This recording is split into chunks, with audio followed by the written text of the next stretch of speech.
How to get rid of cough. Turmeric. Turmeric has splendid natural antiseptic qualities and will help combat dry cough. Take 1 gram of turmeric powder and combine it with a teaspoon of honey.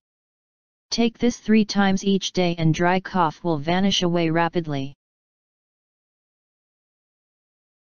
Almonds. Soak 5 to 6 almonds in water overnight. Each morning peel the almond skin and grind the almonds to some fine paste. Give a couple of rices of sugar for this paste and eat this combination.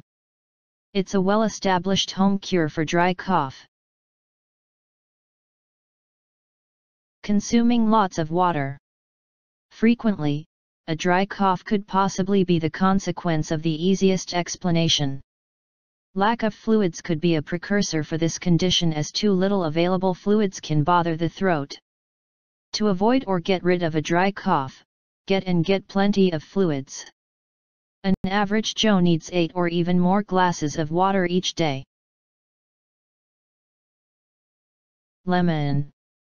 An easy cough syrup can be created by mixing 2 teaspoons fresh lemon juice and something teaspoon of honey.